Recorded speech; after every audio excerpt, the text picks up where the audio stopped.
طلاب ميدل سلي، اخباركم عاملين ايه؟ يا رب دايما تكونوا بخير. احنا النهارده هنبتدي ندخل في يونت 1. طبعا عارفين يونت 1 بدايته بيتكلم عن كيميكال رياكشن، تمام؟ الكيميكال رياكشن مهمه جدا جدا جدا في حياتنا. فيا مستر مفيش اي حاجه في حياتنا بتحصل يعتبر من غير كيميكال رياكشن. حاجات كتيره جدا، من ضمنهم بقى هنتكلم على الاكزامبلز اللي في المنهج. 3 حاجات يا مستر. اول حاجه burning of car fuel. احنا العربيه يا شباب عشان تتحرك لازم الفيول اللي فيها يحصل له burning، احتراق، فساعتها العربيه بتتحرك. يبقى ده اول اكزامبل الكيميكال رياكشن. ايه تاني يا مستر؟ تاني حاجه مستر البلانت، النباتات لازم تعمل عمليه مهمه جدا اسمها ايه؟ فوتوسينثيسيس بروسيس. تاني نيجي كده للقلم. يبقى احنا هنتكلم عن حاجه مهمه جدا اسمها فوتوسينثيسيس بروسيس. طيب دي بتحصل ازاي؟ ان مستر بلانت بياخد من السايل الووتر، بياخد من الاير الكربون دايوكسيد، ويطلع اكسجين اللي انا بحتاجه وبتنفسه، وبيكون لنفسه الشوجر. صح كده ولا لا؟ فده كده عباره عن كيميكال رياكشن. تالت حاجه مستر بتحصل في حاجات كتيره، في صناعات كتيره احنا محتاجينها، زي مستر الميديسنز، الادويه. حضرتك لما بتتعب وتروح للدكتور بيعمل لك او بيكتب لك الروشته بتاعتك الدواء ده جه منين يا مستر؟ من كيميكال رياكشن. ايه تاني مستر؟ الفيرتلايزرز، الاسمده. اخر حاجه عندي الارتفيشال فايبرز. يبقى بسرعه كده نقول الكيميكال رياكشن مهمه جدا في 3 حاجات. نمبر 1 ايه هما؟ اول حاجه يا مستر البروف عليك بيرنينج اوف فيول بتاع الكور. نمبر 2 زي الفل فوتوسينثيسيس بروسيس. واخر حاجه ميديسن، فيرتلايزر، وارتفيشال فايبرز. برافو. طيب مستر نيجي بقى لاهم حاجه، الديفينيشن. عايز افهم يا مستر الديفينيشن. لو سمحت قبل ما تحفظ افهم وبسط نفسك المعلومه. طب تعالى نفهم يعني ايه مستر كيميكال رياكشن. يعني ايه كيميكال رياكشن؟ يعني يا مستر انا هيكون عندي رياكتنت، عندنا ايه؟ رياكتنس. والرياكتنس دي يا مستر بيحصل لها كده شويه حاجات وتطلع لي ايه؟ البرودكت. طب يا مستر الرياكتنت دي ماسكه في بعض، ماسكه عن طريق ايه؟ بوندس، صح؟ اللي مستر اللي بيحصل الرياكتنت دي قلنا جواها بوندس. اول حاجه البوندس بتاعت الرياكتنت يحصل لها ايه؟ بريك اب، تتكسر. يبقى تاني اول حاجه في الديفينيشن يبقى البريك اب اوف بوندز بتاعت مين يا شباب؟ رياكتنت. دي اول حاجه. يبقى كيميكال رياكشن قلنا ايه؟ بريكنج بوندز اوف رياكتنت. طيب وبعدين قال لي مستر تكون لي بوندز جديده، يبقى هتكون بوندز هنا بس دي بوندز جديده، يبقى فورمينج نيو بوند اوف مين؟ برودكت. يبقى كده فهمنا ولمينا الديفينيشن. يبقى بوندز اوف رياكتنت يحصل لها بريك اب، فورمينج نيو بوند ان برودكت. في مشكله كده؟ زي الفل. تمام مستر. يبقى احنا اول حاجه عرفناها الكيميكال رياكشن. ماشي مستر عندنا في المنهج بتاعنا كام كيميكال رياكشن؟ عندنا 3. هو في الحياه اكتر من كده، بس احنا هناخد كام واحد بس في المنهج؟ هم 3. اول واحد بيتكلم عن ايه يا مستر؟ بيقول لي مستر اسمه ثيرمال ديكومبوزيشن رياكشن. يبقى اول واحد ثيرمال ديكومبوزيشن رياكشن. نمبر 2 حاجه اسمها سبستيتيوشن رياكشن. يبقى نمبر 2 سبستيتيوشن. والسبستيتيوشن ده جواه نوعين، ايه هما؟ سمبل سبستيتيوشن ودبل سبستيتيوشن، وهندرس كل ده بالتفصيل الممل. نمبر 3 اوكسيديشن اند ريدكشن. يبقى بسرعه كده نعرف كده المسميات بس وهنشرحهم واحده واحده. عندنا كام كيميكال رياكشن في المنهج؟ 3. ايه هم؟ اول واحد برافو اسمه ايه؟ ثيرمال ديكومبوزيشن رياكشن، الثاني سبستيتيوشن، والثالث اوكسيديشن اند ريدكشن. يعني ايه بقى يا مستر ثيرمال ديكومبوزيشن؟ تعالى كده مع بعض نفهم يعني ايه ثيرمال ديكومبوزيشن. يعني ايه يا مستر ثيرمال ديكومبوزيشن؟ بالبلدي كده ده يا مستر هيبقى عندي كومباوند. عندنا ايه يا شباب؟ نكتب هنا عشان نشرح. ادي عندي كومباوند. يعني ايه مستر كومباوند؟ يعني عندي حاجه كده فيها اكتر من element مع بعض. يعني ايه برضه يا مستر؟ اديك اكزامبل. ايه هو مستر؟ لو انا اعتبرت معايا كده ان انا معايا الكومباوند اللي هو مثلا، طب اديك اكزامبل. ماشي احنا عارفين ال H2 ده عباره عن ايه؟ ده element هيدروجين. طب وال O2 برضه element oxygen. طب لو قلت لك ال H وال O بقوا مع بعض وعملوا لي H2O ده اسمه ايه؟ اسمه water. طب والووتر ده عباره عن ايه يا مستر؟ عباره عن كومباوند. يبقى احنا كده فهمنا يعني ايه كومباوند. كومباوند يا مستر ده حاجه في اكتر من element، يا اما 2 او 3 او ايا ما يكن، المهم ان هو اكتر من element. وبعدين قال لي مستر دلوقتي هروح جاي مكسر الكومباوند ده. طب ازاي يا مستر هتكسره؟ بالهيت. اصل الديفينيشن او الكيميكال رياكشن بتاعنا اسمه ايه؟ اسمه ثيرمال ديكومبوزيشن. يعني ايه كلمه ثيرمال يا شباب؟ يعني حراره، يعني دي كلمه هيت، يبقى الثيرمال يعني هيت. يبقى انا هنا مستر الكومباوند هولع فيه بمعنى اصح. بعد ما نشغل الهيت قال لي مستر الاقي ايه اللي هيحصل؟ الاقيه طلع لي حاجه من اتنين، يا اما بقول كده primary element طبعا، or بقول كده similar compound. يبقى تاني تعالى نلخص الموضوع بعد كده definition سهل. يبقى بسرعه كده thermal decomposition reaction. يبقى انا فاهم يا مستر decomposition يعني تفكك، انا هفكك حاجه بالايه؟ بالثيرمال. برافو، بالهيت. يبقى ازاي بقى يا مستر؟ عندي كومباوند، برافو، الكومباوند ده هاثر عليه بالايه؟ بالهيت، فيحصل له بريك اب لحاجه من اتنين، اما يا مستر برايمري element او similar compounds. برافو. يبقى يلا بينا تاني. يبقى هو الثيرمال decomposition هو عباره عن chemical reaction بيحصل فيه يا مستر بريكنج اب. هكسر يا مستر الكومباوند لسه قايلينه بايه؟ اهم حاجه يا شباب هيت. لما اثر عليه بالهيت هيتحلل لحاجتين، اما برايمري element دي نمبر 1، او حاجه تانية مستر سيمبلر كومباوند دي تاني حاجه. في اي مشكله كده؟ يبقى احنا كده يا شباب فهمنا مين الثيرمال ديكومبوزيشن كديفينيشن. عندنا كم نوع بقى يا مستر؟ عندنا 5، نمسكهم واحده واحده وانا هلمهم لك بقى في الاخر. اول حاجه مستر ان احنا هيبقى عندنا ميتال اوكسايد. عندنا يا شباب ميتال اوكسايد. الميتال اوكسايد ده مستر اللي هيحصل له؟ قال لي دلوقتي هاثر عليه بالهيت، والهيت بعد كده لما اجي اكتبها بعمل لها شكل تريانجل كده، مثلث على السهم، بيطلع لي حاجتين ميتال واكسجين. تاني هو ميتال اوكسايد، في ميتال واوكسايد. يعني اوكسايد اكسجين يا مستر. لما هسخنه هيتفكك لحاجتين، ايه هما؟ ميتال اند اكسجين جاز. في مشكله ده؟ طب ايه الاكزامبل اللي عندي يا مستر؟ قال لي الاكزامبل اللي عند حضرتك ان انا هجيب الميركوريك اوكسايد. ميركوريك ايه؟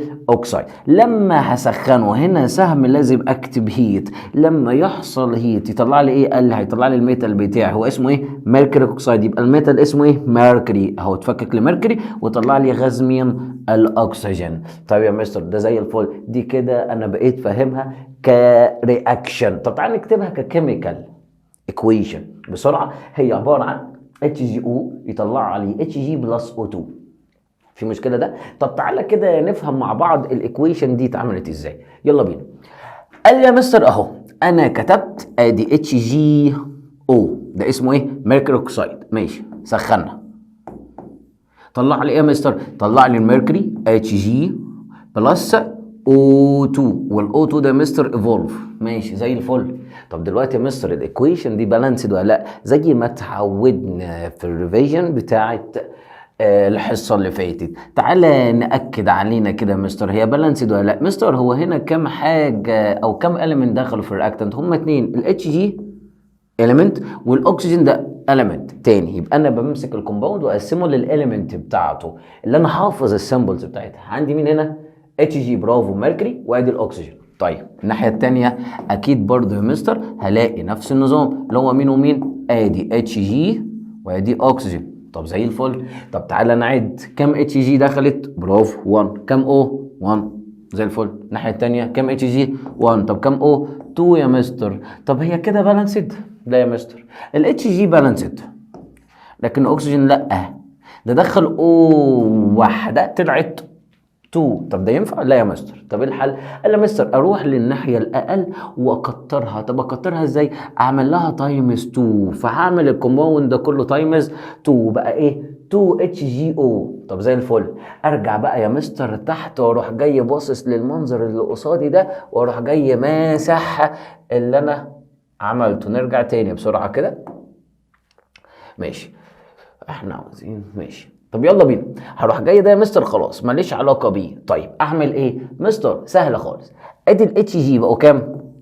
2. برافو. يبقى تاني اهو ادي نمسح اهو، ماشي خلاص نمسح ده كده، نرجع فوق هنا تاني يلا ماشي. احنا هنا لسه ما عملناش اي حاجه، فنرجع نحسب. الاتش جي بقوا كام؟ برافو 2. والاكسجين بقوا 2. اوعى تنسى ال2 دي يا مستر تايمز الاتش جي وكمان تايمز الاو، فاهم كده ولا لا؟ يعني بالبلدي كده يا مستر ده كله بقى اتش جي او واتش جي او، دي كده معناها 2 اتش جي او. يعني انا معايا كام اتش جي او؟ 2. 2 اتش جي او واتش جي او، يبقى انا كده توتال معايا كام اتش جي؟ معايا 2. وكام او؟ 2. برافو. خد بالك انا باكد عليك على البالانسد، وبقيه الايكويشن المفروض بقى تتدرب معايا والليفل بتاعك يعلى في البالانسد. طب تعالى الناحيه الثانيه يا مستر، كده الاتش جي بقوا 2 والاكسجين 2. طيب الناحيه الثانيه الاكسجين 2 وهنا 2، خلاص يبقى الاكسجين اتظبط، بس الميركوري لا.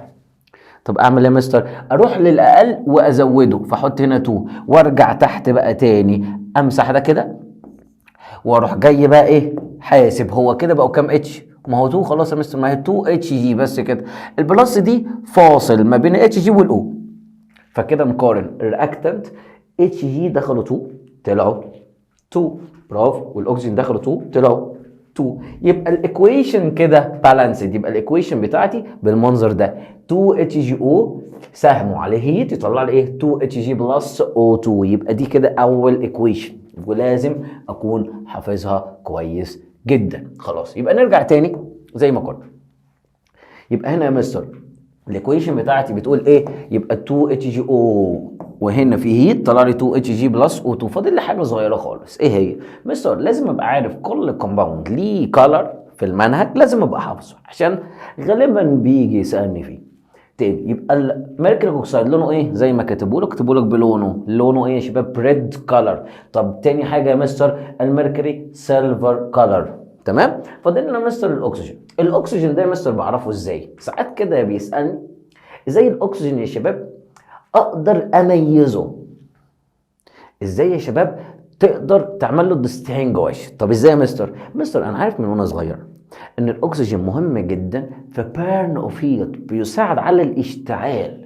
فهنا يا مستر لازم ابقى مثبت المعلومه دي ان الاكسجين كل ما بيبقى موجود كل ما النار يحصل لها انكريز. في نفس النظام اهو بجيب يا مستر حاجه اسمها جلو اوف ماتش، يعني انا هجيب عود كبريت مولع، اول ما اقربه يا مستر من الغاز اللي طالع الاقي يحصل له ايه؟ انكريز. يبقى انكريز جلو اوف بيرنينج ماتش، اول ما يحصل انكريز يبقى الغاز ده على طول اكيد مين؟ اكسجين. برافو. طب تعالى طب يا شباب نأكد على المعلومه دي ونشوفها فيديو مع بعض.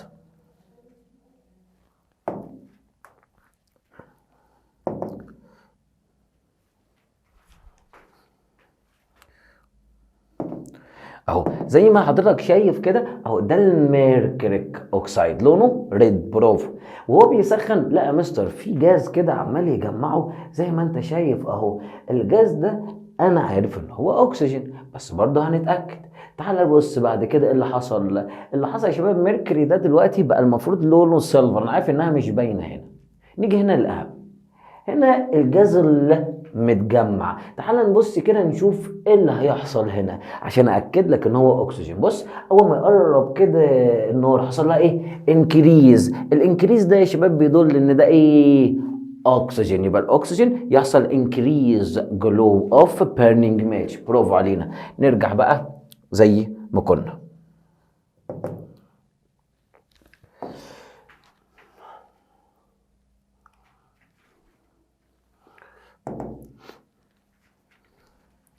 يلا بينا اهو كنا هنا، يلا بينا. يبقى احنا كده اخدنا اول اكزامبل. نيجي لتاني حاجه. بص نمبر 3. يبقى انا هنا مستر عندي بقى ايه؟ ميتال هيدروكسيد. طب تعالى نتكلم عن الميتال هيدروكسيد.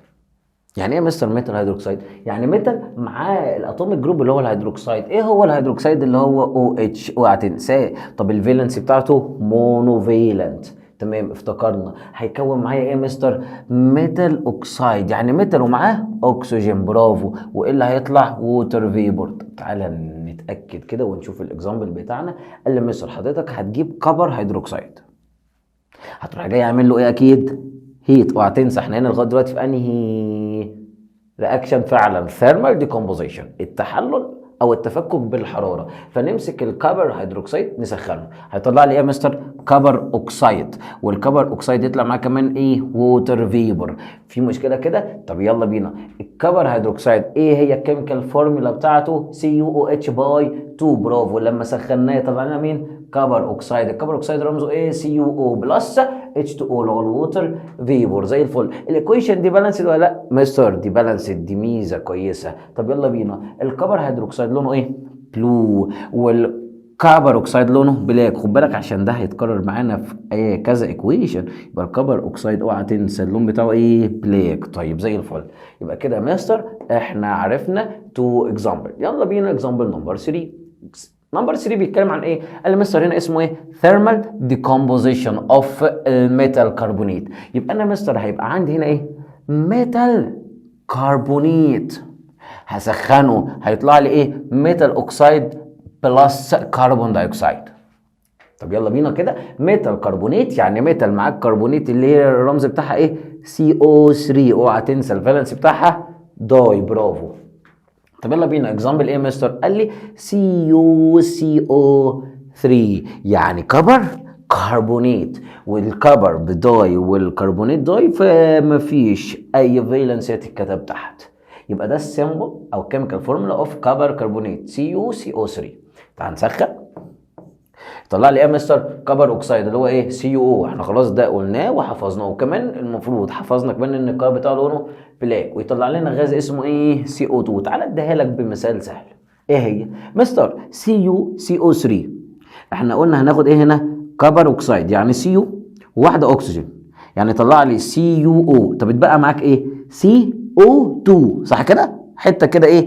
كانها ماس يعني، نسهلها على بعض. يبقى CO3 اخدنا منها CuO، اخدنا منها ايه؟ CU وO. يبقى الCU راحت والO دي بقت، ده لما بقت 3 بقت كام؟ 2. اتبقى معايا ايه؟ CO2 اهو. يبقى طلع معايا CO2. في مشكله كده؟ طيب اخر حاجه يا شباب نبقوا عارفين ان الكبر كربونيت الكلر بتاعه لونه ايه؟ جرين كلر. طيب في حاجه هنا صغنونه خالص، ازاي يا مستر نتعرف على الكربون دايوكسيد؟ الكربون دايوكسيد ده يا شباب بنميزه كده ان انا مستر بجيب لايم ووتر، بنجيب حاجه اسمها ايه؟ لايم ووتر. يعني ايه لايم ووتر يا مستر؟ قال لي ده بالعربي كده بنقول عليه اللي هو ماء الجير الرائق. بتبقى حاجه كده شبه الميه، قريبه جدا منها وشفافه. اللي بيحصل قال لي مستر اول ما الكربون دايوكسيد اهو ادي CO2، اول ما CO2 يا شباب يقرب او يدخل يعدي على اللايم ووتر على طول كده يحصل لها ايه؟ تربت. يعني ايه؟ يعني تتعكر، ما تبقاش كلير لايم ووتر، تبقى تربت. في مشكله ده؟ زي الفل. يبقى احنا كده ميزنا الاكسجين ان هو بيحصل انكريز جلو اوف بيرنينج ماتش. وتاني حاجه الكربون دايوكسيد بنعرفه ازاي؟ ان هو بيعمل ايه يا شباب؟ تربت كلير لايم ووتر. برافو. طب يلا بينا نكمل. نمبر 4 هنا مستر ثيرمال ديكومبوزيشن ليه يا مستر؟ قال لي ميتال سلفيت. طب يلا بينا نفتكر السلفيت ده السيمبل بتاعته ايه؟ SO4. برافو. اوعى تنسى الفالنس بتاعتها داي. اصل انا ما عنديش يا مستر غير 2 اتوميك جروب داي. ايه هما؟ كربونيت CO3 والسلفيت SO4. برافو. يبقى ادينا بنرجع مع بعض. طب ده يا مستر لما اسخنه يطلع لي ايه؟ ميتال اوكسايد اند سلفر تراي اوكسايد. يبقى الموضوع سهل وجميل. يبقى احنا كده تعالى نشوف الاكزامبل بتاعنا اهو. كبر سلفيت رمزه ايه؟ CuSO4، ونفس النظام داي وداي، فمفيش اي ارقام تحت. طب كبر اوكسايد رمزه ايه؟ CuO، وحفظناه وعرفنا كمان ان لونه بلاك. برافو. طب هنا يا مستر هيطلع لي ايه بقى في الاخر؟ سلفر تراي اوكسايد SO3. طب تعالى كده اديها لك بنفس الطريقه السهله. احنا قلنا CuSO4. اوعى تنسى ان احنا هنا في هيت. مستر انت حضرتك قلت لي طلعنا CO وطلعنا واحده O، فبقت دي هنا كام؟ 3. يبقى بقى عندنا ايه في الاخر؟ SO3 سلفر تراي اوكسايد اهو. في مشكله ده؟ فاضل لنا حاجه بسيطه، اعرف ان الكبر سلفيت لونه ايه؟ بلو. زي الفل. ايه الشطاره دي؟ يبقى احنا كده اخدنا 4، فاضل لنا 1. ايه هو يا مستر؟ ان انا هيكون عندي ميتال نايتريت. اوعى تنسى النيتريت رمزه ايه؟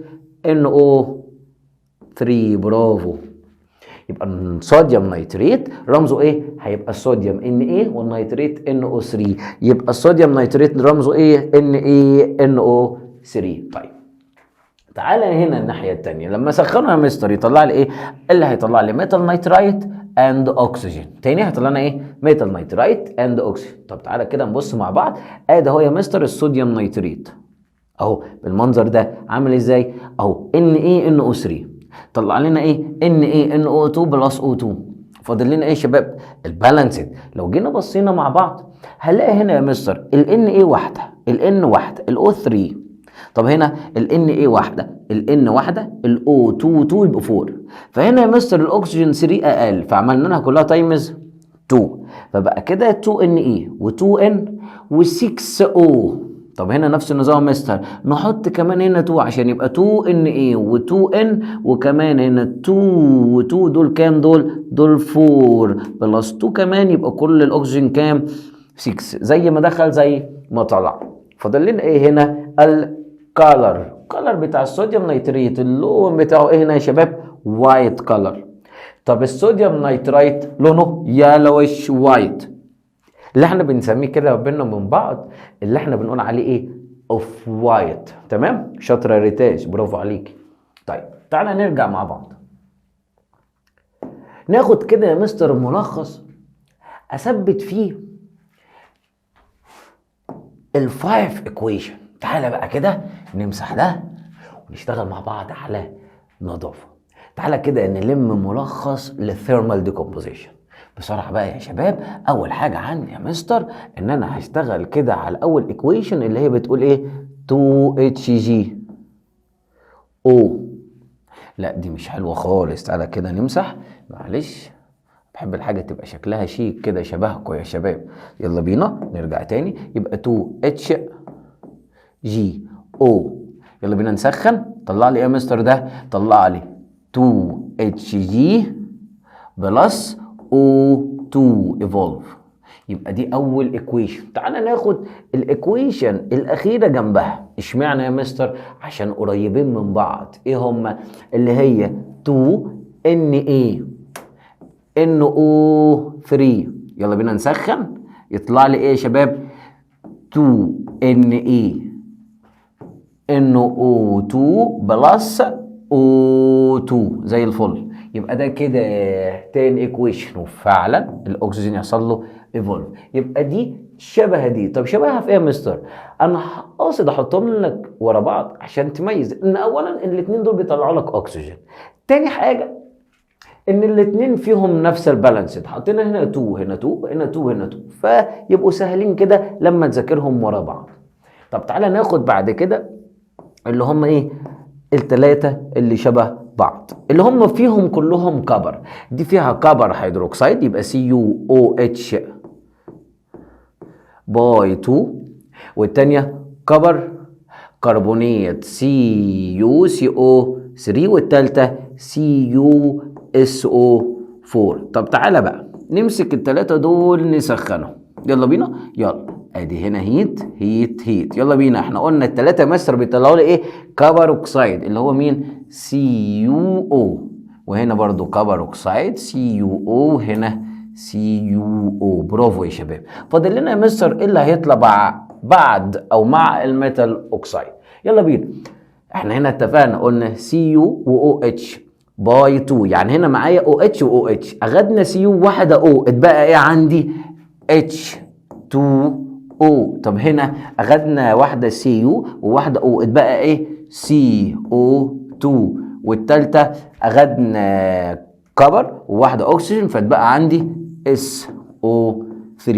وكده يا شباب الايكويشنز كلها بتاعت الثيرمال ديكومبوزيشن. برافو. طب تعالى بقى بينا، يلا بينا نرجع نمسح ده كده. اولا كده تبقى شايفهم كلهم جنب بعض مع بعض كده في صورة واحدة، عشان اللي يحب ياخدهم سكرين شوت ويذاكرهم مع بعض اهو. اديني بديك الفرصة. يلا بينا نرجع كده. خلصنا يا مستر الثيرمال ديكومبوزيشن. فاضل لنا حاجه صغيره خالص فيها، ان انا يا مستر ازاي اعرف حاجه اسمها الاير باك. ايه هي يا مستر الاير باك؟ قال لي الاير باك ده يا شباب ده عباره عن inflatable bag folded يعني ايه؟ يعني ده عبارة عن كيس كده يا مستر، بيبقى متطبق وموجود جوه ايه؟ قال جوه الستيرنج ويل اللي هي عجلة القيادة، اللي هو بالبلدي كده الديركسيون. فين؟ قال له في المودرن كار، في العربيات الحديثة. ايه اللي بيحصل يا مستر بالظبط؟ قال له مستر دلوقتي العربية وهي ماشية ساعات بيحصل اكسيدنت، فأي حد راكب العربية طبيعي لما يحصل اكسيدنت او يحصل اي تغير مفاجئ موشن، يعني دلوقتي لما يكون عربيه ماشيه ومره واحده دوسنا فرامل، اللي يحصل للدرايفر او باسنجر او الركاب بيطلع مستر لقدام بسبب الانيرشيا فورس. دي المفروض انت حضرتك اخدتها في اولى اعدادي، حضرتك تبقى راكب كده المشروع والسواق فرمل واحده تلاقي نفسك طلعت للكرسي اللي قدامك، كل ده بسبب ايه؟ الانيرشيا فورس. طب مستر ايه العمل؟ طب لو هي اكسيدنت جامده محتاجين يبقى في حاجه امان الدرايفر. عملنا ايه؟ قال لك يا مستر اخترعوا الاير باج. فيا مستر هنا طب ده كيس موجود جوه الدركسيون، عايزينه يتنفخ بسرعه عشان لما الدرايفر يجي يخبط يلاقي ايه؟ يلاقي حاجه تمتص الصدمه بتاعته. يبقى عرفنا كده الاير باج، نرجع تاني ونركز فيها. عايزها يا مستر تتنفخ بسرعة. طب العمل قال لنا مستر هنجيب كده ماد كومباوند اسمه ايه اهو، يلا بينا نرجع اهو اسمه ايه؟ صوديوم ازيد. اسمها ايه يا شباب؟ صوديوم ازيد. طب ايه السيمبل بتاعها اهو، نجيب كده لون تاني عشان نميز ان ايه؟ ان 3. فيحصل ايه مثلا؟ اول ما يحصل اي تغير في سرعه العربيه على طول تعمل الكتريك سبارك، شرر كده كهربي. والشرر الكهربي ده بالظبط زيه زي الهيت، في هيت كده حراره. فايه اللي يتفكك؟ برافو، صوديوم ازيد يتفكك ليه ايه؟ لصوديوم وغاز النيتروجين، وده اللي مهم عندي. هو ده اللي انا عايزه يا مستر اهو. النيتروجين ده يا مستر اول ما يطلع يروح جاي مالي الاير باج، فتبقى مليانه يا مستر في وقت قليل جدا، حوالي 40 ملي سكند، يعني اقل من ثانيه واحده تكون الاير باج فعلا مليانه وتلحق الدرايفر من الاكسيدنت. في اي حاجه صعبه كده يبقى بسرعه كده اخر ايكويشن اخدناها 2Na N3 اللي هو الصوديوم ازيد، لما يحصل الكتريك سبارك يطلع لي 2Na بلس 3N2، يبقى الجاز بتاعنا اللي طالع هنا في الاير باج هو جاز النيتروجين. برافو. يبقى يلا بينا كده ثبتنا مين؟ الثيرمال ديكومبوزيشن. يلا بينا على اللي بعده. هندخل هنا يا شباب عن ده تاني نوع اللي هو substitution reaction. يعني يا مستر كلمة substitution يعني حد كده قوي بيدخل يبدل مكان حد تاني اضعف منه، او بالبلدي كده بنقول عليها احلال. يعني ايه احلال؟ يعني حضرتك دلوقتي تكون قاعد مثلا في الشقه بتاعتكم وانا حد اقوى منك وراح جاي داخل عليك في الشقه بتاعتك واخدك وطردك منها. بس امتى الموضوع ده ينفع؟ لما اكون فعلا انا اقوى منك. طب لو انا مش اقوى منك اقدر اعمل ده؟ غصب عني صعب. لو انت اقوى مش هقدر اعمل معاك كده. فهو ده مستر السبستيتيوشن. عندنا منه كام نوع؟ 2. اول واحد اسمه سمبل سبستيتيوشن، يبقى سمبل سبستيتيوشن، والتاني دبل سبستيتيوشن. طب يلا بينا، ايه الفرق يا مستر ما بينهم؟ احنا هناخد دلوقتي السمبل، بس قبل ما ندخل على السمبل في حاجه مهمه جدا لازم ابقى عارفها. ايه هي مستر؟ الاليمنت. عايز اعرف مين فيهم اقوى من التاني. يعني ايه اقوى؟ هنا يا شباب بنتكلم عن كيميكال اكتيفيتي، النشاط الكيميائي. فنبص كده مين هنا يا مستر انشط في الكيمستري؟ طب انا هعرف منين؟ قال لي يا مستر هم العلماء سهلوا علينا، مسكوا الاليمنت وشافوا الاكتيفيتي بتاعت كل واحد وعملوا لنا كده جدول او سيريس متسلسله فيها ترتيب الاليمنت حسب الكيميكال اكتيفيتي. فاسمها ايه السيريس دي؟ اسمها ايه؟ كيميكال اكتيفيتي سيريس، CAS. طب دي عباره عن ايه؟ arrangement of metal. يبقى هو الترتيب ميتالز. بس ده يا مستر مش ترتيب عادي، يعني مش من الصغير للكبير، لا ده لازم يرتبوه كده descending، يعني من الكبير للصغير. عارف كده بالظبط زي ما اقول لك كده لما حضرتك في الترم الاول النتيجة طلعت. طبعا جنب النتيجة كان في ترتيبك على المدرسة. لو جينا رتبنا في حد أول التاني التالت، صح؟ يبقى بنرتب من أشطر واحد للي أقل منه. فبناء عليه لو نفترض مثلا إن أشطر واحد في المدرسة أول أبانوب مكرم، أبانوب ده كده أشطر من كل اللي في المدرسة. لو جينا قلنا التاني مثلا، أقول اسم أخويا يلا بالمرة، بشوي مكرم، ده التاني. طب لو هو التاني يبقى هو إيه؟ أشطر من كل المدرسة ما عدا اللي فوقيه أبانوب مكرم. يبقى هو ما يقدرش يدخل مكان أبانوب، لكن يدخل مكان أي حد، وهكذا. فاحنا عملنا chemical activity series اللي هي المتسلسلة بتاعة الchemical activity. يبقى هو قلنا عبارة عن إيه؟ arrangement of metal بيكون descending order according to حسب ايه يا مستر؟ قال لي حسب الكيميكال او degree of chemical activity. حسب الكيميكال activity، ما هي اسمها chemical activity، يبقى حسب الايه؟ النشاط الكيميائي، الكيميكال activity. بصوا يا شباب، الكيميكال activity series هي سهلة ممكن تحفظها بسهولة، بس في جملة بتسهل عليا يا مستر حفظ الكيميكال اكتيفيتي سيريز. تعالوا نحفظها مع بعض. الجمله بتقول ايه؟ اهي: Please stop calling me a zebra. I truly like her calling me super powerful giraffe. يعني لو سمحت بلاش تناديني باسم زبرة، انا فعلا او حقيقي بحب ان انا اسمع منك انك تناديني بسوبر باورفول جيراف، الزرافة القوية. طيب مش مشكلة بقى يقول لي زبرة ولا جيراف، المهم ان انا حافظ الجملة عشان اطلع منها الكيميكال اكتيفيتي سيريس. طب يلا بينا. اول حاجة مستر بليز اعرف منها ايه؟ اهو مميزهم لك. بليز اولها بي، يبقى ده مين؟ بوتاسيوم، رمزه كي. يبقى اول element او ده نمبر 1 اعلى واحد في الكيميكال اكتيفيتي سيريس هو مين؟ بوتاسيوم كي. طب بعد كده ستوب تبقى صوديوم، برافو، ان ايه، يبقى كي ان ايه. بعد كده الكولينج يبقى ده مين؟ كالسيوم اللي هو سي اي. طب بعد كده يا شباب مي، يبقى بليز ستوب كولينج مي. مي دي ايه؟ مغنيسيوم، ده لمين؟ مغنيسيوم اللي هو ام جي. طب ايه ده مين؟ ألمونيوم اي ال. زبرة زنك زد ان. اي ده ايرون اف اي. ترولي 10 اللي هو رمزه اس ان اللي هو القصدير يعني. لايك ده ليد بي بي رصاص. بعد كده هير الهيدروجين. ولو سمحت انا هقول لك كده المفتاح ايه هو؟ مستر انا اهم حاجة عندي من اول هنا ابقى حافظ. يعني يا مستر لازم ابقى مميز ان الهيدروجين اصل ده الكي بتاعي، ده المفتاح يا شباب. اي حاجة تحتيه ما تدخلش مكانه، طب اي حاجة قبله تدخل مكانه، تعمل له سبستيتيوشن. طب يلا بينا. هنا بعد الهيدروجين في مين؟ كبر.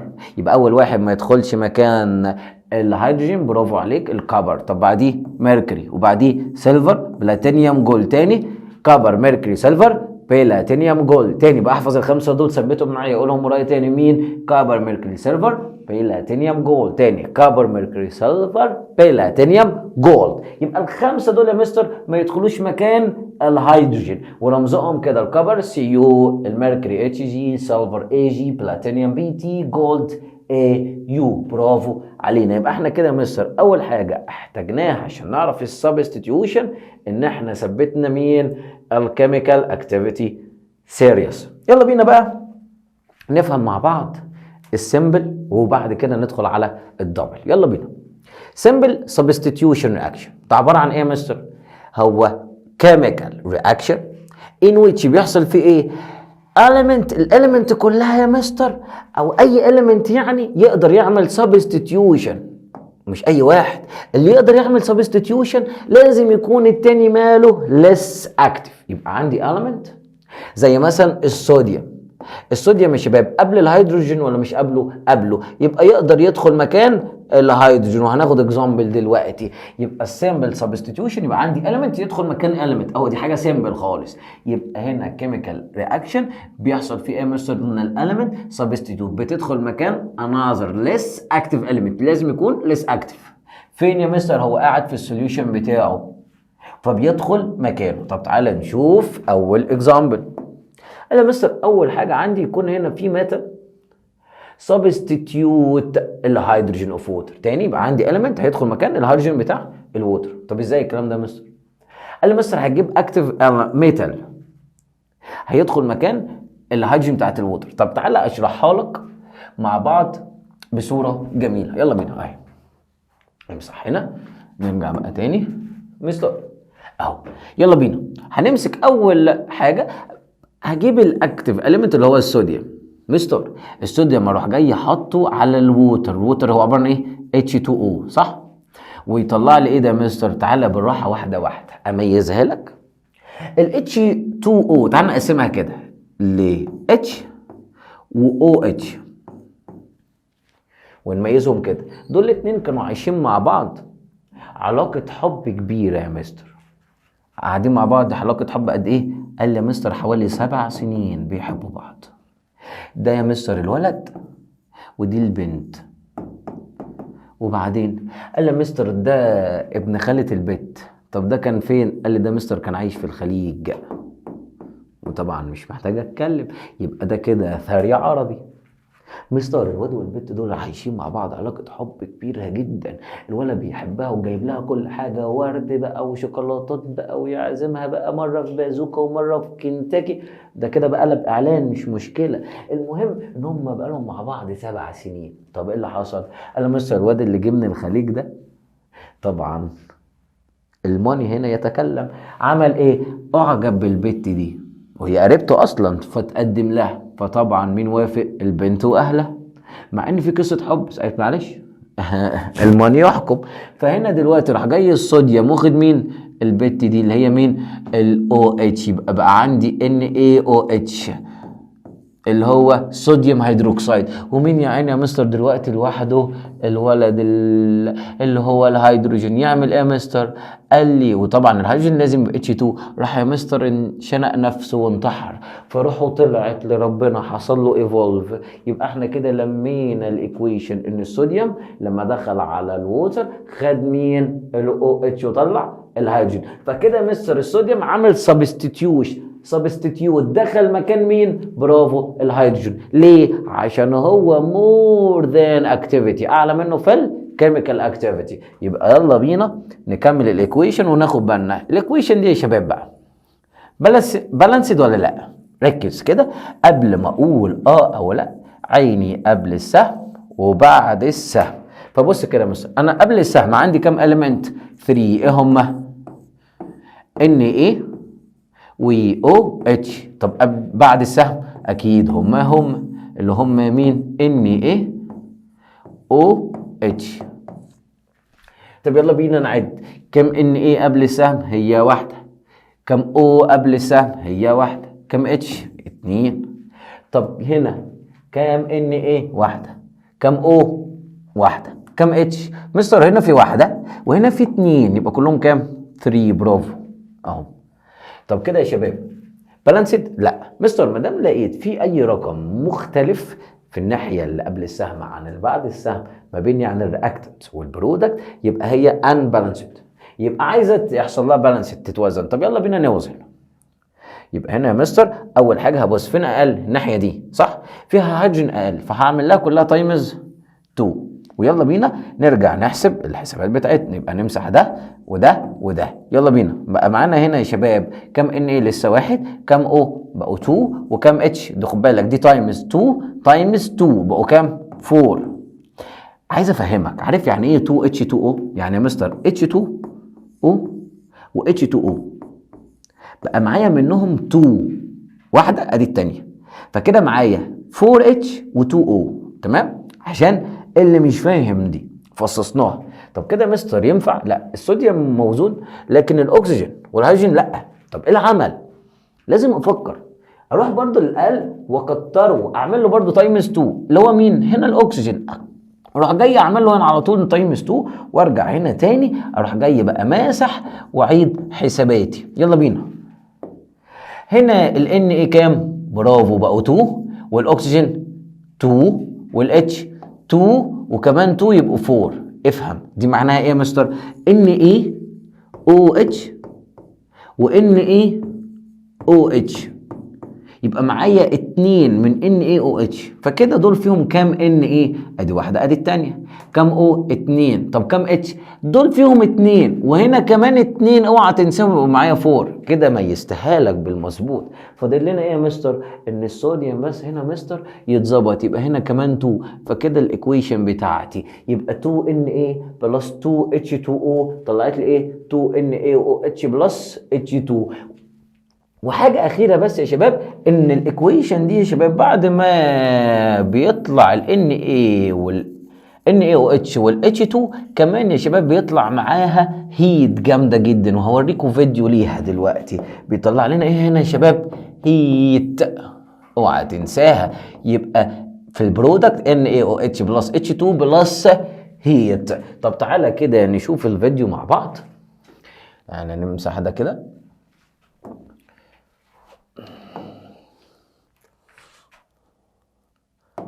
يلا بينا. ادي الفيديو بتاع صوديوم. بص، حط حته صوديوم اهي في الووتر. بص اللي حصل، هو الهيدروجين طلع جامد وطلع هيت جامده جدا. ليه يا مستر؟ عشان الصوديوم مور اكتف بتاعته عاليه جدا مع الهيدروجين، فحصل زي ما انت شفت. فيلا بينا نرجع تاني.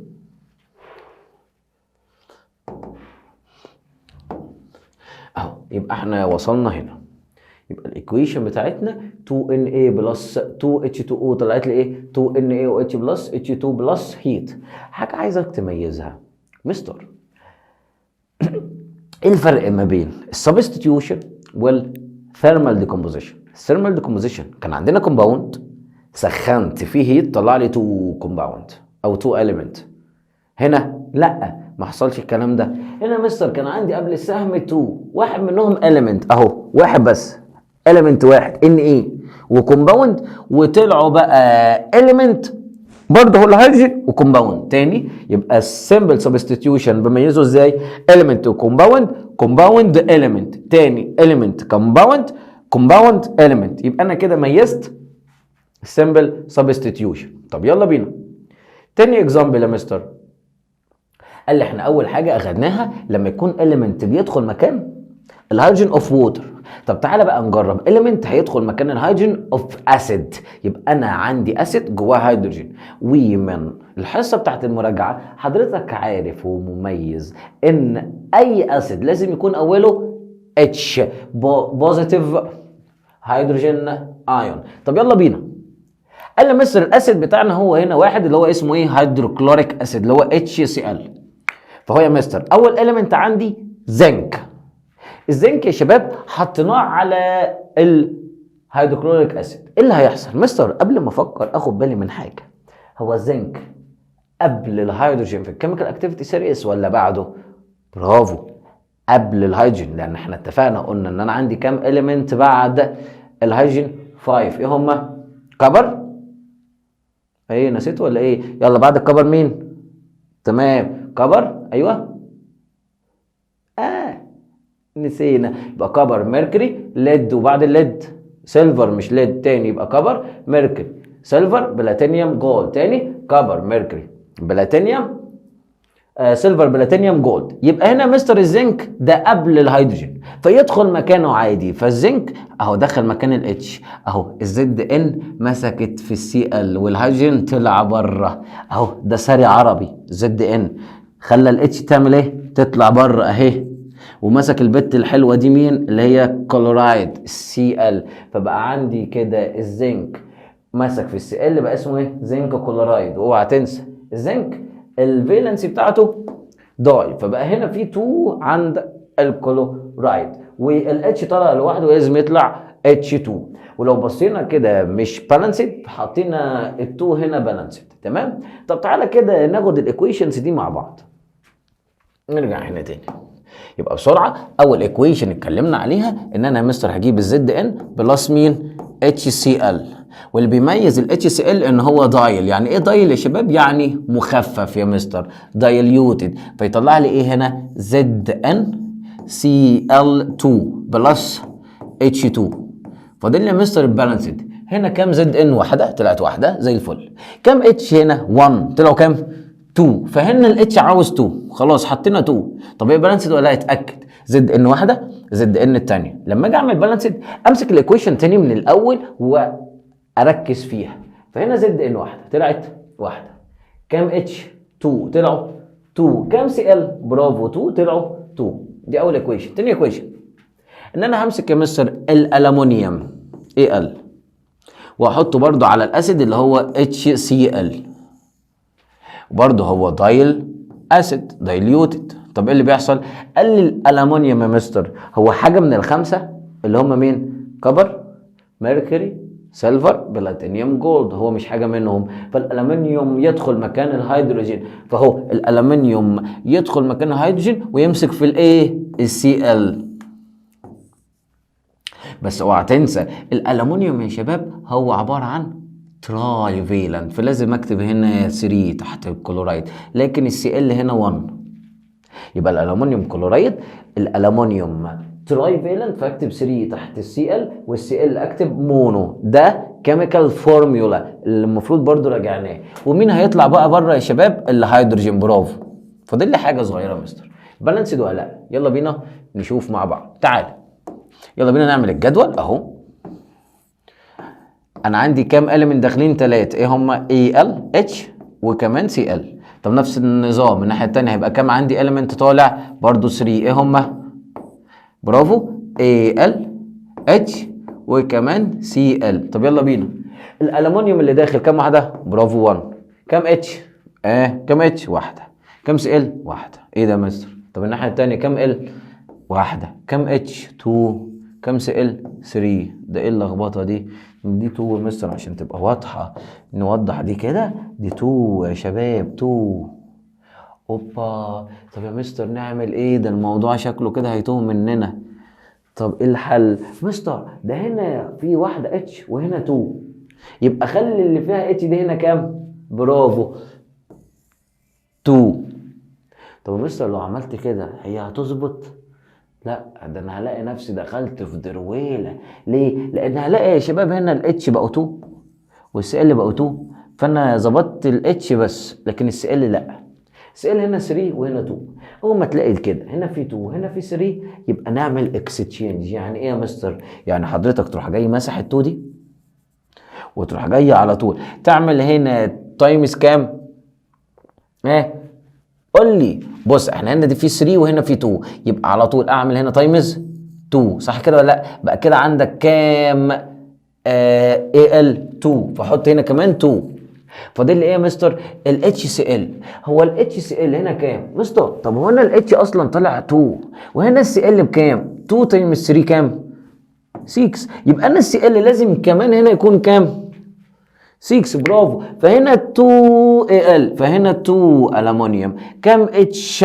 لا يا مستر دول بقوا كام؟ هنا 6. طب هنا كام سي ال؟ برضو بقوا 6. طب ايه العمل يا شباب؟ اروح جاي يا مستر الناحيه الثانيه واحاول اخلي الهيدروجين كمان يبقى 6. ازاي بقى؟ اعمل له هنا تايمز 3، ودي كده الايكويشن بتاعتي. يبقى 2 الومنيوم بلس 6 اتش سي ال طلعت لنا ايه؟ 2 اي ال سي ال 3 بلس 3 اتش 2. اقولها لك كده بالملخص، احفظها كده: 2 6 2 3. تاني يبقى 2 6 2 3. احفظها كده كانها رقم تليفون. يبقى يا مستر انا حافظ الايكويشن كلها، فاضل لي البالانسد احفظه كده: 2 6 2 3. يبقى احط 2 عند الالومنيوم و6 عند اتش سي ال و2 عند الالومنيوم كلورايد، واخر حاجه 3 عند الهيدروجين.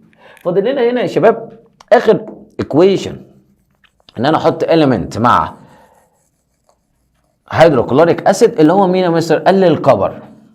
هنجيب مين يا شباب هنا دلوقتي؟ الكبر. طب يلا بينا بسرعه كده نحط الكبر على ال HCl. يلا بينا اهو نكتبها كده بلون حلو.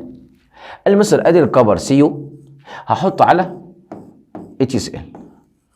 مستر قبل ما افكر اخد بالي، هو الكبر قبل الاتش في الكيميكال اكتيف سيريس ولا بعده؟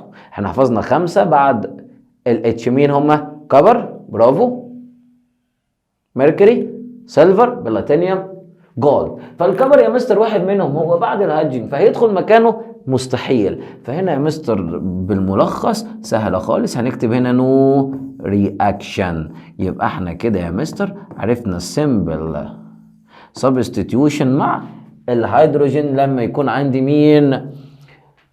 element مع الاتش في الهيدروكلوريك اسيد. يلا بينا. يبقى احنا كده مستر عرفنا الثري ايكويشن. تالت واحد بقى اكزامبل عندنا في السمبل سبستيتيوشن، ان انا عندي يا شباب ميتال وهدخله على ميتال موجود في الكومباوند بتاعه. يعني ايه يا مستر؟ اقول لك. اعتبر معايا ان قاعد على الكمبيوتر بتاعي في البيت، واجي بابا مثلا، وبابا ده طبعا كلامه يمشي عليا، فانا قاعد على الكمبيوتر، فالبابا طلب مني لو سمحت انا محتاج الكمبيوتر ضروري، ما اقدرش اتكلم، رحت قايم وقعدت بابا مكاني. ليه؟ لان هو انشط مني، وسبت له الكمبيوتر وانا قعدت لوحدي. هو ده اللي بيحصل يا شباب. بيجي عندي ميتال، في ميتال تاني قاعد مع الكمبيوتر بتاعه، يقول له هات الكمبيوتر اهو، ياخد السوليوشن بتاعه ويقول له اطلع بره. تعال نشوف باكزامبل اكتر اوضح. قال يا مستر اهو هجيب المغنيسيوم Mg واحطه على كبر سلفيت. كبر سلفيت اللي هو CuSO4.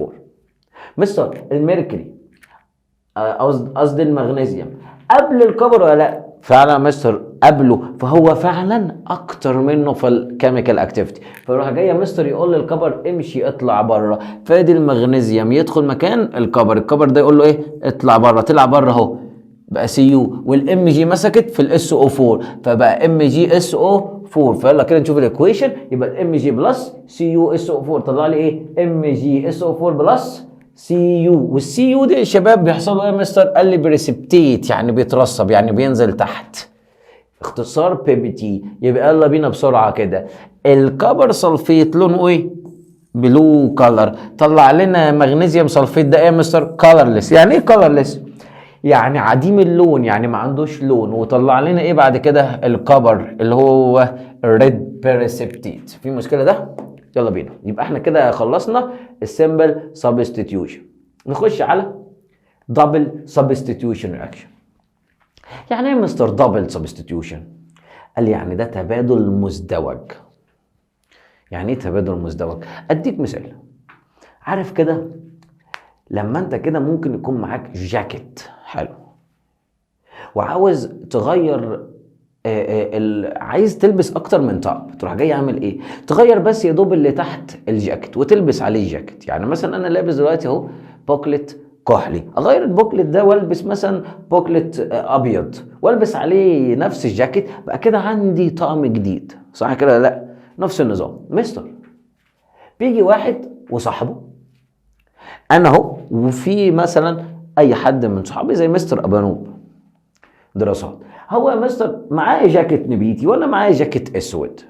عملنا ايه؟ رحت انا لابس الجاكيت بتاعه النبيتي واديته الجاكيت الاسود بتاعي، بقى كده انا معايا طقم جديد وهو بقى معاه طقم جديد. فهنا حصل ما بيننا سبستيتيوشن بس دبل اكستشينج، يبقى في هنا تبادل مزدوج. يبقى بسرعه كده نقول الديفينيشن بتاعنا ان دبل سبستيتيوشن هو كيميكال رياكشن بيحصل فيه هنا يا شباب. قلنا دبل، لا احنا عايزين قلم. دبل سبستيتيوشن يعني يحصل اكستشينج تبادل ما بين ايه يا مستر؟ الايونز اللي هو انا ومستر ابنوب صاحبي، او بنقول عليهم راديكال في two different compound، ويطلع لي two other new compound تاني. يبقى هنا chemical reaction بيحصل في ايه يا مستر؟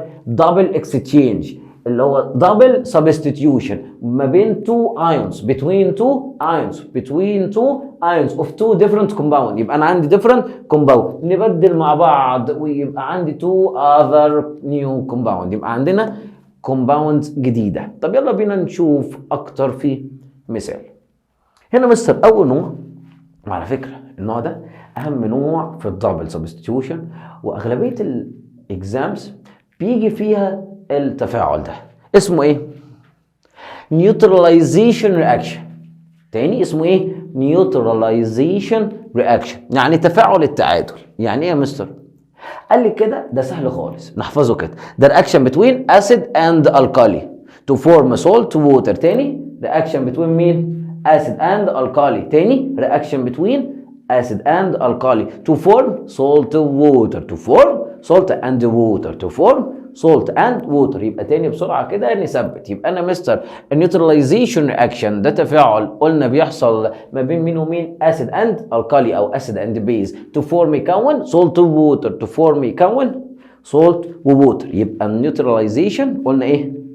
برافو أيوه acid مع بيز أو الكالي كون salt ووتر. يلا بينا تاني. قال لي مستر هنا الاكزامبلز بتاعتي قال لي هجيب اسيد وبيز اهم. يلا بينا.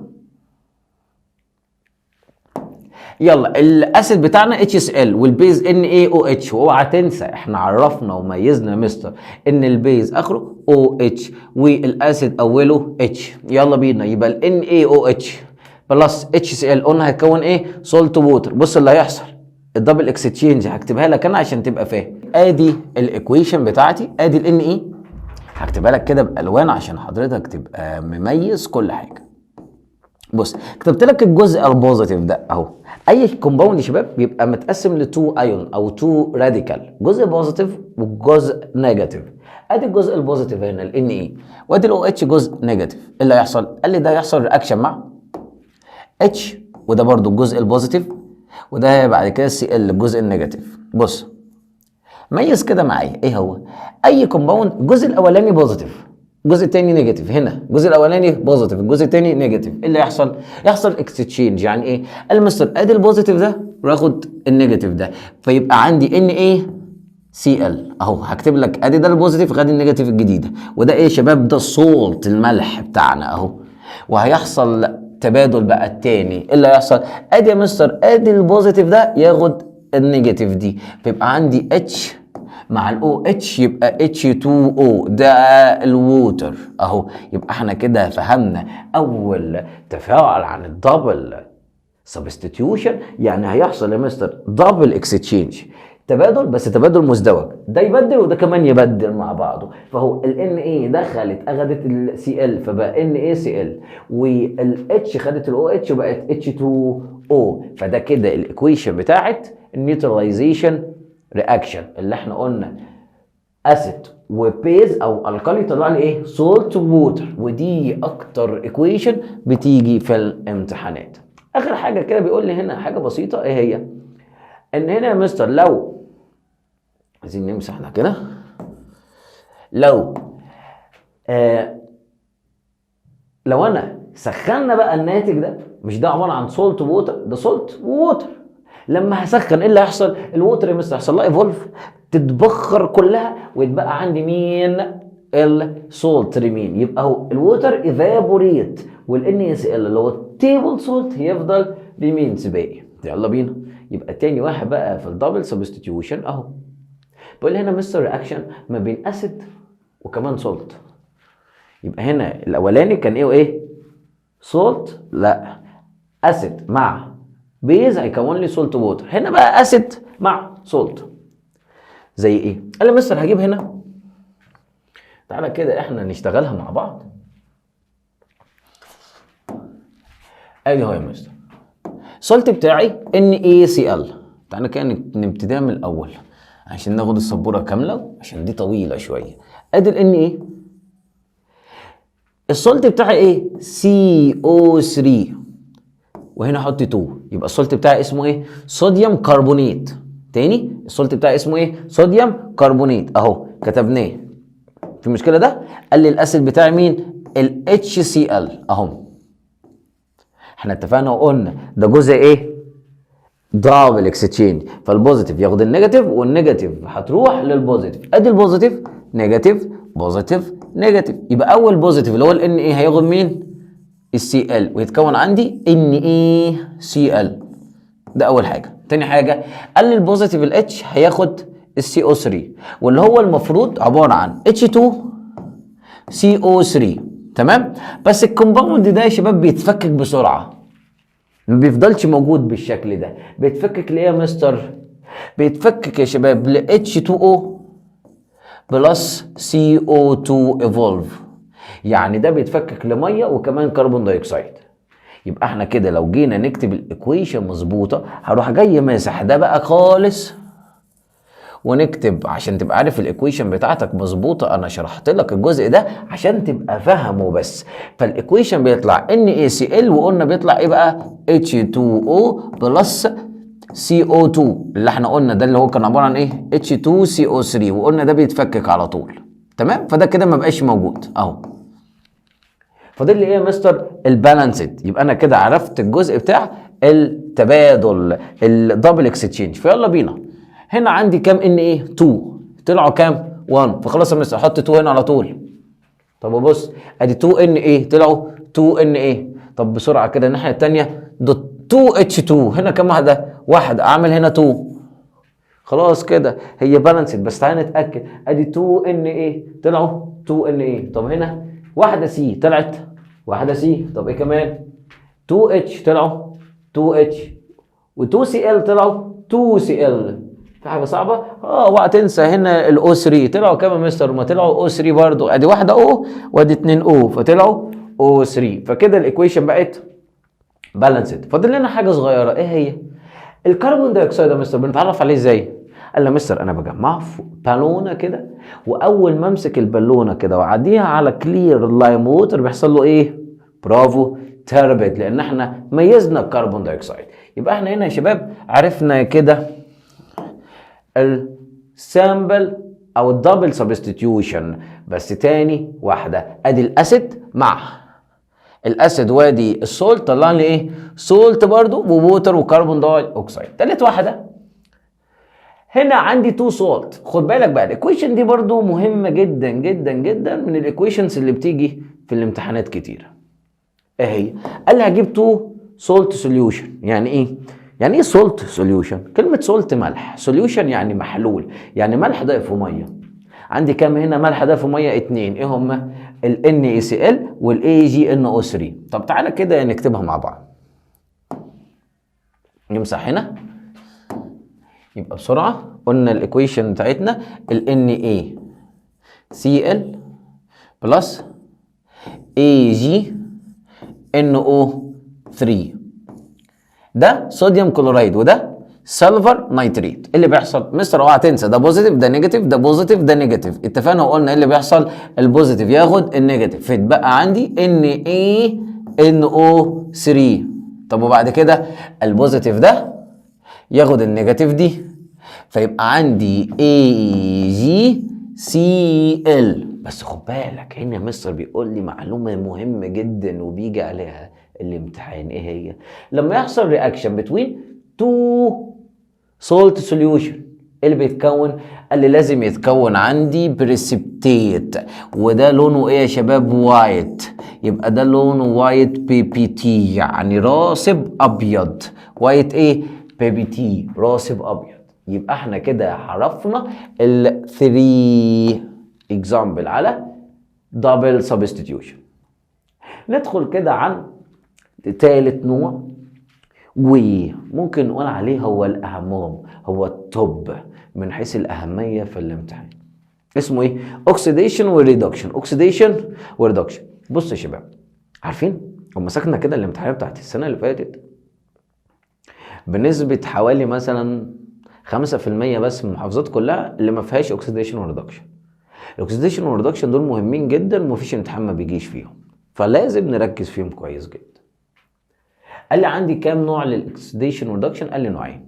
ايه هما؟ واحد اسمه تراديشنال كونسبت والتاني الكترونيك كونسبت. تعالى نفهم قصه الاتنين مع بعض.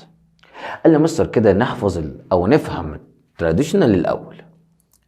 قال لي هنا يا شباب التراديشنال بيعتمد على الاكسجين او الهيدروجين. يعني ايه يا مستر؟ هقول لك. قال لي مستر بيبقى عندي كده 2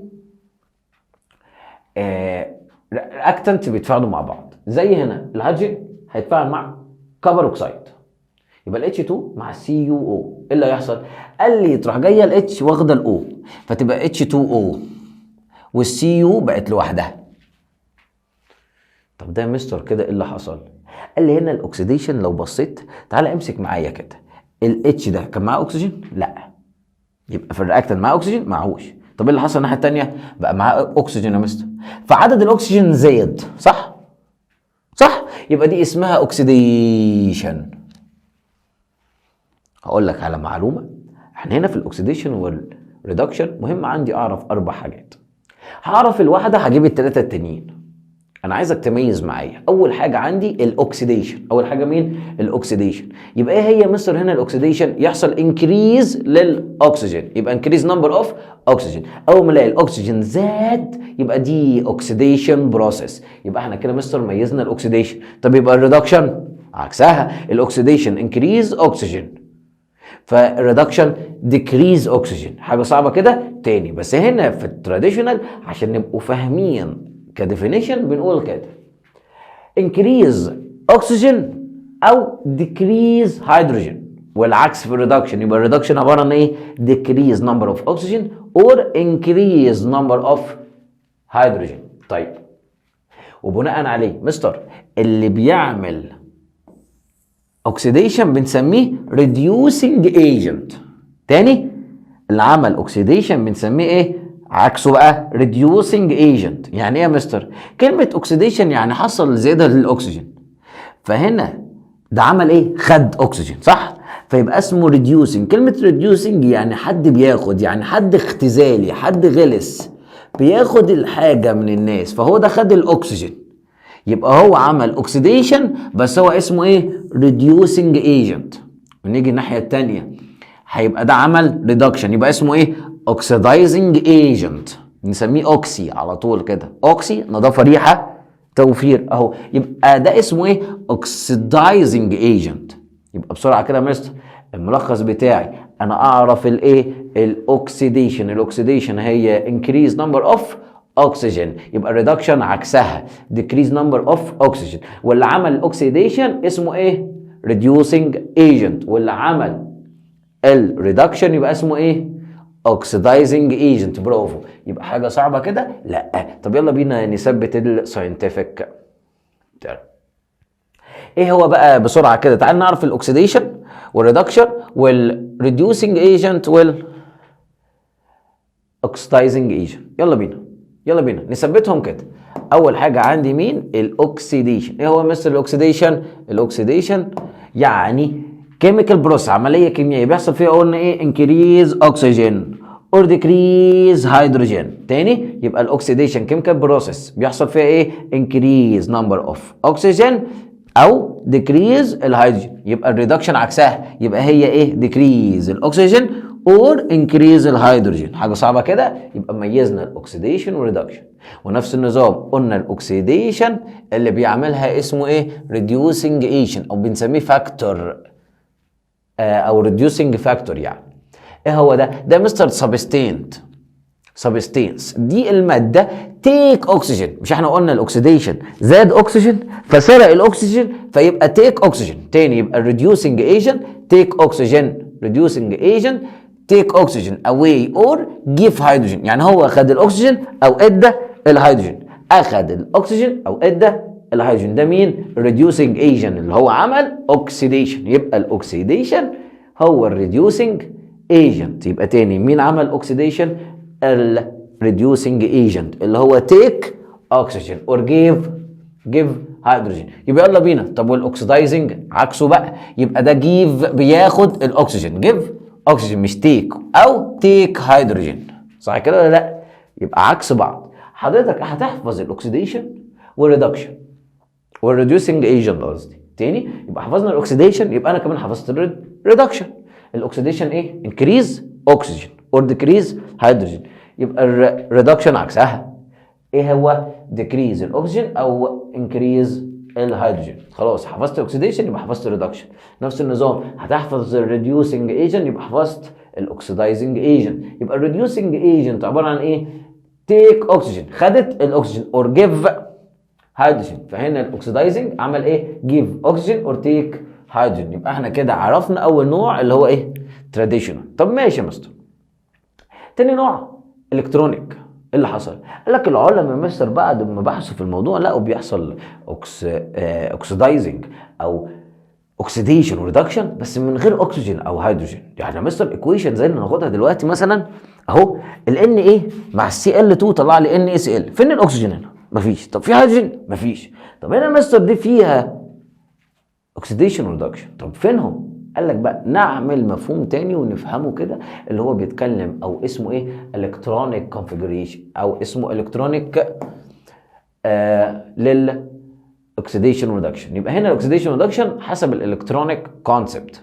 ده ايه يا مستر؟ قال لي ده بقى بيعتمد على الالكترونز، هو باين من اسمه الكترونيك كونسبت، يبقى بيعتمد على الالكترونز. طب ايه يا مستر؟ نفس النظام، حضرتك هتحفظ واحده يبقى حفظت كام؟ الاربعه. طب يلا بينا نحفظ اول واحده، هنحفظ مين برضو؟ الاكسيديشن. يلا بينا. ايه هي يا مستر الاكسيديشن؟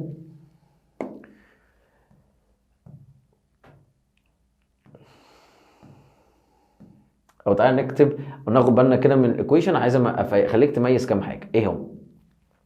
مستر ادي ال Na وادي السي ال، تيجي الناحيه الثانيه Na وسي ال. ال Na يا شباب اول حاجه في الكومباوند اتفقنا قلنا لازم تكون بوزيتيف، والبوزيتيف نرجع نفتكر كده، البوزيتيف ده يا مستر ميتال عمل لوز، يبقى اول واحد ده ايه؟ عمل لوز، يبقى هو ميتال. يبقى تاني اول ما الاقي لوز الكترون تبقى اوكسيديشن. يبقى الاكسيديشن عباره عن ايه؟ بروسيس بيحصل فيها ايه؟ لوز الكترون. يبقى تاني يبقى الصوديوم ده مستر بقى بوزيتيف، يبقى هو عمل لوز، يبقى هو اوكسيديشن، وبالتالي اقدر اقول عليه ان هو ريديوسنج ايجنت. مثل الاكسيديشن بيعملها مين؟ ريديوسنج ايجنت، والعكس. يبقى السي ال ده مستر بقى نيجاتيف، يبقى هو جين الكترون، يبقى هو عمل ايه؟ ريدكشن. وما دام هو ريدكشن يبقى اسمه ايه؟ برافو، اوكسيدايزنج ايجنت. فنيجي هنا يا مستر اهو خلاص فهمنا الجزء ده. فهنا بيجي يسالني مثلا هنا الاكسيديشن بروسيس حصلت في الصوديوم ليه؟ عشان هو لوز الكترون، خلاص اهو ان ايه بقى ان ايه بوزيتيف وطلع الالكترون بره، اهو الالكترون طلعت بره، فالالكترون كده ايه؟ لوز. طب نيجي الناحيه الثانيه بيقول لي هنا البروسيس اللي حصلت مع الكلورين دي ريدكشن. طب ليه يا مستر ريدكشن؟ عشان هو ايه؟ جين، يبقى الريدكشن جين والاكسيديشن لوز. ميزناه. طب وبعدين قال لي مستر هنا يبقى الصوديوم ده سميناه ليه ريديوسنج ايجنت؟ عشان هو عمل لوز للالكترون.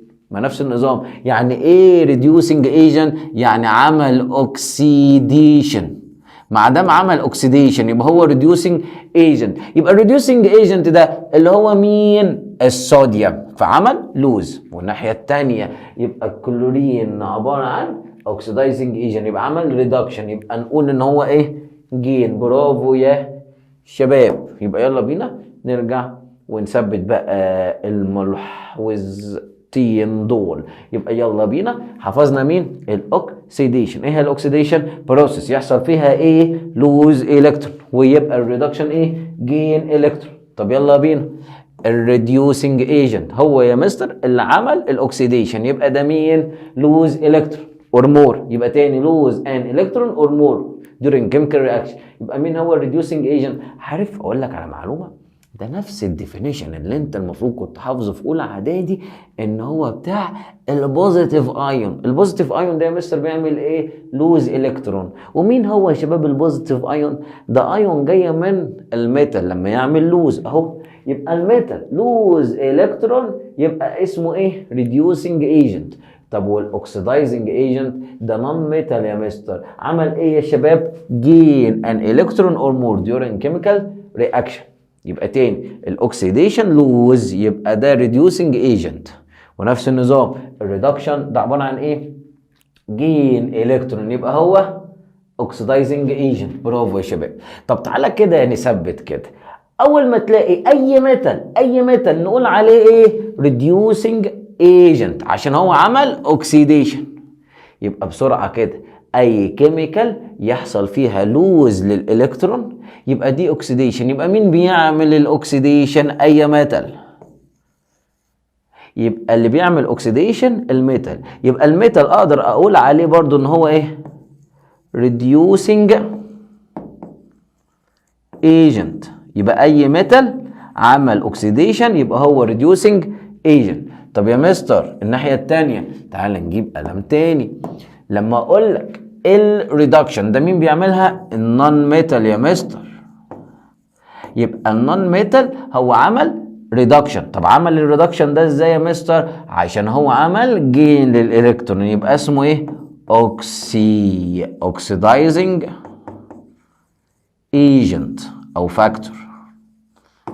كده اتلمت. يبقى الاكسيديشن ميتال، يبقى reducing agent، يبقى اي reducing agent اختار الميتال.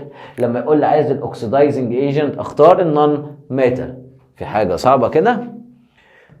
وكده يا شباب نبقى احنا ثبتنا واكدنا على lesson 1 in unit 1 في عنوان الكيميكال رياكشن. واستناكم في حصه جديده. سلام.